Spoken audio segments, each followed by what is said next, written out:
देख रहे P20 news. जनसभा में पहुंचे हरियाणा के मुख्यमंत्री नायब सिंह सैनी का हुआ भव्य स्वागत। जनसभा में विपक्ष पर गरजे हरियाणा के मुख्यमंत्री नायब सिंह सैनी। अब खबर विस्तार से। सहारनपुर में लोकसभा चुनाव को लेकर प्रथम चरण में चुनाव होना है, जिसके लिए चुनाव प्रचार जोरों पर है। भाजपा के दिग्गज नेता सहारनपुर में ताबड़तोड़ कार्यक्रम और जनसभा कर भाजपा के प्रत्याशियों को जिताने की अपील कर रहे हैं। नकुड़ के सरसावा रोड पर आयोजित जनसभा में हरियाणा के मुख्यमंत्री नायब सिंह सैनी का स्वागत किया गया। जनसभा में हरियाणा के मुख्यमंत्री नायब सिंह सैनी ने विपक्ष गठबंधन पर बरसते हुए कांग्रेस पर जमकर निशाना साधा। उन्होंने कहा कि कांग्रेस की सरकार में लोगों के साथ अन्याय होता था। सीएम नायब सिंह सैनी ने कहा कि गुंडागर्दी को बर्दाश्त नहीं किया जाएगा। अब न गुंडागर्दी दिखाई देती है और न ही गुंडे दिखाई पड़ते हैं। यह कमाल नरेंद्र मोदी की सरकार ने किया है। उन्होंने कहा कि 10 वर्षों के अंदर किसी सरकार ने किया है तो वह नरेंद्र मोदी व योगी सरकार ने उत्तर प्रदेश में किया है। साथ ही उन्होंने कहा कि देश के प्रधानमंत्री नरेंद्र मोदी के नेतृत्व में विकास हुआ है। आज देश का नाम पूरे विश्व में चमक रहा है। देश में पीएम नरेंद्र मोदी के नेतृत्व में कई योजनाओं के द्वारा लोगों को लाभ देने का काम किया गया है।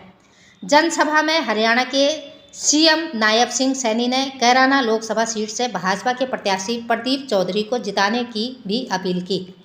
जनसभा में कई जनप्रतिनिधि समेत भाजपा के कई पदाधिकारी व कार्यकर्ता मौजूद रहे। सहारनपुर से महेश कुमार की खास रिपोर्ट। और आज ये बोलते हैं, इन्होंने मैनिफेस्टो निकाला कि हम न्याय करेंगे। भाइयों, ये 55-60 साल तक आपने, आपके परिवार ने इस देश के ऊपर शासन किया है। ये 2014 से पहले का समय है। ये देश भूला नहीं है। देश इस बात को आज भी जानता है कि आपने जो न्याय किया था या देश के लोगों के साथ अन्याय किया था। भाइयों, एक गैस का सिलेंडर लेना होता था तो 3 दिन तक लाइन में खड़ा रहना पड़ता था। आज ये न्याय की बात करते हैं। देश के लोगों के साथ अन्याय होता था। ये कांग्रेस के लोग ही, जो इनकी सरकार थी। और यहाँ पर भाइयों, जब गठबंधन के अंदर ये लोग लड़ते थे, परंतु लोगों ने इनके ऊपर खास डालने का कोई भी काम नहीं किया है। भाइयों, 3 दिन के अंदर गैस का सिलेंडर उपलब्ध होता था, परंतु नरेंद्र मोदी जी ने इन 10 वर्षों में न्याय करने का काम किया है। वो लाइन तो समाप्त की, परंतु हर माता बहन के घर के अंदर जिसमें आज तक गैस का सिलेंडर कनेक्शन नहीं था, वहां पर भी गैस का सिलेंडर कनेक्शन पहुंचाने की व्यवस्था इन 10 वर्षों के अंदर ये नरेंद्र मोदी की सरकार ने की है। भाई, ये लोग न्याय की बात करते हैं। अरे हमारा जवान जो बॉर्डर के ऊपर खड़ा रहता था, उसके ऊपर पत्थरबाजी होती थी। ये देश के साथ अन्याय था। ये हमारे नौजवानों के साथ अन्याय था। परंतु नरेंद्र मोदी जी ने आकर के भाइयों उस पत्थरबाजी को भी समाप्त कर दिया। पत्थरबाज भी दिखाई नहीं देता, कहाँ चला गया, कहाँ नहीं चला गया। ये सुरक्षित भारत, मजबूत भारत देने का काम इन 10 वर्षों के अंदर ये आपकी सरकार, नरेंद्र मोदी की सरकार ने किया है। भाइयों, देश को विकास की एक नई गति दी है। हम देखते हैं इन 10 वर्षों के अंदर जो रोड का इंफ्रास्ट्रक्चर है, कितनी मजबूती से इन 10 वर्षों के अंदर आगे बढ़ाने का काम किया है। चाहे रेलवे की कनेक्टिविटी हो, चाहे एयर की कनेक्टिविटी हो, और चाहे भाइयों या इस देश के अंदर जो कार्य हुए हैं, उन कार्यों को लेकर के लोगों तक लाभ पहुंचाने की बात हो। भाइयों, नरेंद्र मोदी की ही सरकार है।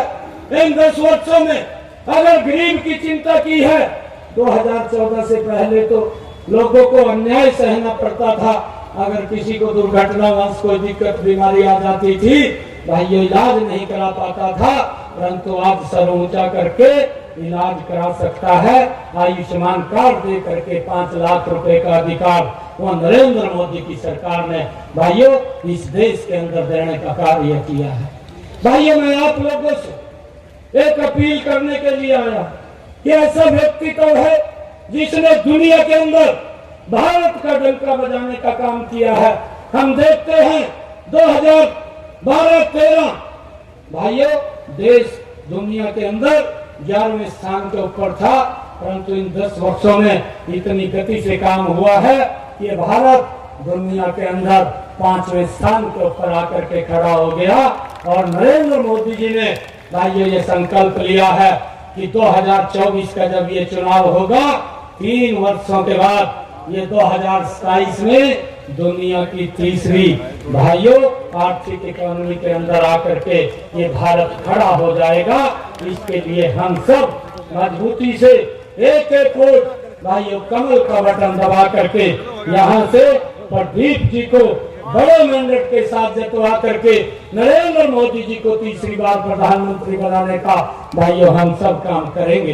ये मैं आप सबके चरणों में अपील करने के लिए आया हूँ, क्योंकि मैं आपका पड़ोसी हूँ। मैं आपके परिवार, अपने ही परिवार के अंदर आप लोगों से मैं मिलने के लिए आया हूँ। मैं लगातार भाइयों आप लोगों के बीच में जब भी कोई चुनाव की ड्यूटी लगती है तो सबसे पहले आप लोगों के बीच में आने का मुझे सौभाग्य मिलता है और आप लोगों का खूब आशीर्वाद, खूब प्यार मिलता है।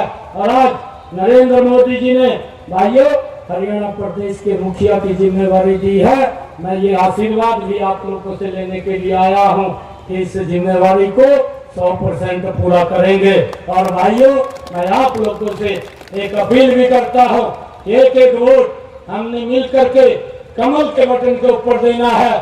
जो नरेंद्र मोदी जी का सपना है कि आने वाले 2047 तक ये विकसित राष्ट्र बनाना है, इस विकसित राष्ट्र के अंदर हम सब की बड़ी भूमिका है। एक एक वोट कमल का बटन दबे और प्रदीप जी 543 सीटों में से ये कराना की नंबर 1 की सीट जीत करके नरेंद्र मोदी जी के पास जाए। भाइयों बाकी के काम हमारे पर छोड़ दो। आप कभी भी कोई भी किसी को अगर मेरे से हरियाणा के अंदर काम पड़ेगा तो मैं 24 घंटे आप लोगों के बीच में उपलब्ध हूँ। आप कभी भी आकर के भाइयों मिल सकते हैं, बात कर सकते हैं आप आकर के। परंतु मेरी अपील आप सबसे है कि हमने घर नहीं बैठना है। 19 तारीख का दिन है, अभी हमारे पास 3-4 दिन शेष बचे हैं। इन 3-4 दिन के अंदर एक एक घर के अंदर जा करके अगर हमारा भाई, कोई हमारा मित्र अगर कोई इधर उधर है, उसको भी इस लाइन के ऊपर ला करके एक एक वोट कमल के बटन को देना है और सबसे बड़े बहुमत से प्रदीप जी को लोकसभा के अंदर भेजना है। ये आपकी खूब सेवा करते हैं और आगे भी मजबूती से नरेंद्र मोदी जी के नेतृत्व में आप लोगों की सेवा करने का काम करेंगे। आप सबका बहुत बहुत धन्यवाद। इन शब्दों के साथ जय हिंद, जय भारत, जय भारत माँ।